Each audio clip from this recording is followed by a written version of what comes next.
Assalamualaikum murid-murid. Berjumpa kita dalam pembelajaran pada hari ini. Ustazah harap semua sihat ya. Hari ini kita akan belajar tajuk baru iaitu Nabi Muhammad sallallahu alaihi wasallam Al-Amin.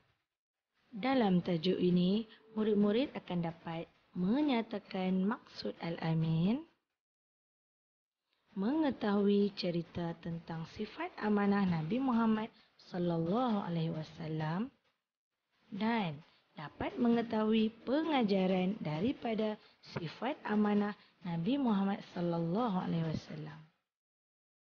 Mari kita ikuti perbualan di antara guru dan murid. Assalamualaikum Ustazah, saya terjumpa dompet yang tercicil di kantin sekolah. Waalaikumsalam. Terima kasih di atas kejujuran kamu. Ustazah bangga dengan sikap kamu yang jujur dan amanah. Terima kasih Ustazah, tetapi apakah maksud amanah itu? Pernahkah kamu mendengar cerita tentang sifat amanah Nabi Muhammad sallallahu alaihi wasallam? Mari Ustazah ceritakan kepada kamu. Nabi Muhammad sallallahu alaihi wasallam ialah seorang yang sangat amanah. Sayyidatuna Khadijah telah mengamanahkan Nabi Muhammad sallallahu alaihi wasallam untuk menguruskan perniagaannya di Syam.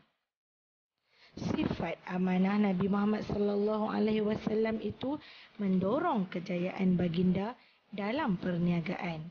Bahkan baginda mendapat keuntungan yang besar. Sayyidatina Khadijah tertarik dengan sifat amanah baginda sehingga memilih untuk menjadikan Nabi Muhammad sallallahu alaihi wasallam sebagai suaminya. Keunggulan sifat amanah Nabi Muhammad sallallahu alaihi wasallam itu mendorong masyarakat Arab memberikan gelaran Al-Amin. Al-Amin bermaksud sangat dipercayai. Baiklah murid-murid, mari kita lihat analisa daripada kisah tersebut. Pertama, dapat menambat hati Sayyidatuna Khadijah, seorang wanita bangsawan dan hartawan Arab. Kedua, dipercayai oleh kaum Quraisy walaupun mereka memusuhi baginda. Dan yang ketiga, perniagaan Nabi Muhammad sallallahu alaihi wasallam mendapat keuntungan atas sifat amanah baginda. Kawan-kawan, mari kita lihat pengajaran daripada sifat amanah Nabi Muhammad sallallahu alaihi wasallam.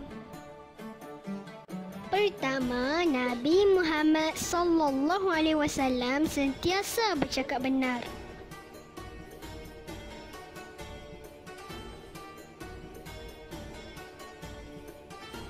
Kedua, Nabi Muhammad sallallahu alaihi wasallam menjalankan tanggungjawab dengan sempurna. Ketiga, Nabi Muhammad sallallahu alaihi wasallam melarang kita daripada merosakkan tanaman dan pohon-pohon. Kawan-kawan, amanah sangat penting diamalkan oleh setiap Muslim. Nabi Muhammad sallallahu alaihi wasallam adalah contoh terbaik bagi semua manusia. Baiklah murid-murid, itu sahaja pembelajaran kita pada hari ini. Jangan lupa baca buku ya. Jumpa lagi. Assalamualaikum.